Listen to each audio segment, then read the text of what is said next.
दूध कौन से जानवर का सबसे अच्छा होता है? बेटी, दूध तो भैंस का ही सर्वोत्तम होता है। फिर तो आपको भैंसशाला चलानी चाहिए स्वामी जी। आप गौशाला चलाते हैं और दूध भैंस का सबसे अच्छा बता रहे हैं। वो इसलिए बेटी क्योंकि आपने दूध के विषय में पूछा है, और दूध भैंस का ही उत्तम होता है। तो फिर गाय का दूध स्वामी जी? बेटी, गाय का दूध दूध नहीं, अमृत होता है। और हमारे लिए गाय जानवर नहीं, हमारी माँ है। वो कैसे स्वामी जी? बेटी, हमारे शास्त्रों में स्पष्ट उल्लेख है, गावो विश्वस्व मातरः, गाय संपूर्ण विश्व की माता है।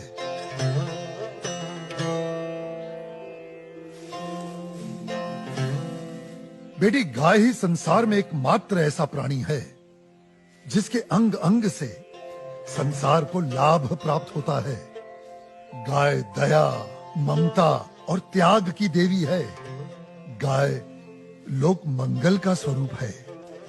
लोक मंगल का स्वरूप है? वो कैसे स्वामी जी? हाँ बेटी, गाय का दूध पीने से शरीर के साथ साथ मस्तिष्क का भी विकास होता है। गाय के दूध में 8 प्रकार के प्रोटीन्स, 6 प्रकार के विटामिन्स, अनेकों प्रकार के एमिनो एसिड्स और न जाने कितने प्रकार के दुर्लभ तत्व प्राप्त होते हैं। It's a complete and wholesome food. ये मानव शरीर के प्रत्येक रोगों के लिए वरदान है, इसीलिए ये अमृत है।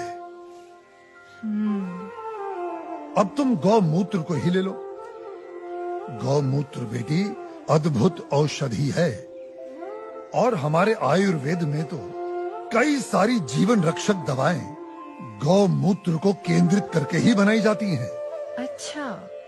क्या आपको पता है, अमेरिका अपनी दवाइयां बनाने के लिए काऊ यूरिन इंडिया से ही इंपोर्ट करता है। रियली? अब आओ गोबर पर। काऊ डंग, जिसका अज्ञानी लोग बहुत मजाक उड़ाते हैं, वही गोबर ईंधन और खाद यानी कोल और मैन्योर का काम करता है। It's a natural fuel and fertiliser. आपको पता है बेटी, गांव के कच्चे घरों की दीवारों पर गोबर लेपने से उन पर सूर्य की सख्त और विषाक्त किरणों का असर ही नहीं होता। ओह। बेटी, हमारे शास्त्रों में कहा गया है कि गाय के खुरों से उड़ी धूल यानी गोधूली अपने मस्तक पर लगाना तमाम तीर्थों में स्नान करने के बराबर है।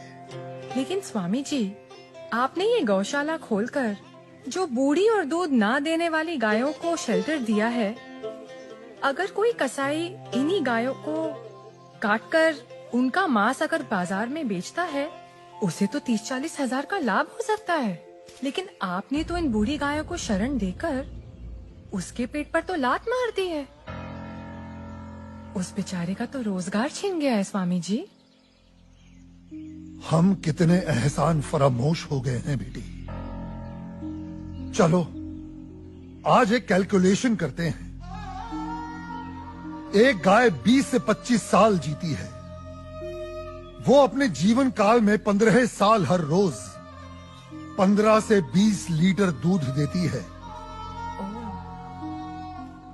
इसका मतलब एक साल में हुए तकरीबन 7,000 लीटर दूध, और 15 साल में हुए 1,05,000 लीटर दूध। अब आप अंदाजा लगा लो, 1 लीटर दूध कितने का बिकता है, और 1,05,000 लीटर दूध कितने का बिकेगा। अब तुम वैसे ही गोबर और गौमूत्र का भी गणित जोड़ लो। तुम्हारी आंखें फटी और खुली रह जाएंगी कि एक गाय अपने पूरे जीवन काल में कितने करोड़ों रुपए मनुष्य को कमा कर देती है। बेटी, अनेक इंडस्ट्रीज काऊ डेयरी और उसके बाय प्रोडक्ट्स पर टिकी हुई हैं। और ये गणित यहीं खत्म नहीं होता बेटी। उसकी मृत्यु के उपरांत उसकी चमड़ी, उसकी अस्थियां भी काम में आती हैं। उससे भी लोग पैसे कमाते हैं। आप 30-40 हजार रुपयों की खातिर उस ममता की मूर्त को जीवित काट कर व्यापार करने की बात कर रही हो, उसे खाने की बात कर रही हो।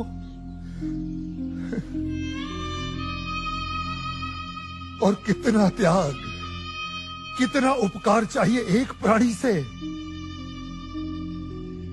जिस मां ने अपने जीवन काल में हमें इतना धन दिया हो, हमारी सेवा की हो, उसके वृद्ध हो जाने पर, उसके बीमार हो जाने पर हम उसका त्याग कर दें, उसे अबैंडन कर दें। धिक्कार है ऐसी सोच को। बेटी अपनी मां के वृद्ध हो जाने पर उसे बेचा नहीं जाता, उसे काटा नहीं जाता, उसकी सेवा की जाती है। मैं आपकी बात से सहमत हूँ स्वामी जी, लेकिन आपका पॉइंट ऑफ व्यू प्रेजुडिस भी तो हो सकता है, क्योंकि आप एक हिंदू हैं। ओ मैडम जी, आप बिल्कुल गलत बोल रही हैं। मैं एक मुसलमान हूँ और मेरा नाम इस्लाम मुन्ना शेख है और मैं इस आश्रम का ग्वाला हूँ। और हमारे कुरान पाक में कहीं भी गाय के गोश्त को खाना नहीं लिखा है। हम हिंदुस्तान में रहते हैं। अगर गाय हिंदुओं की माँ है तो गाय हमारी भी माँ है।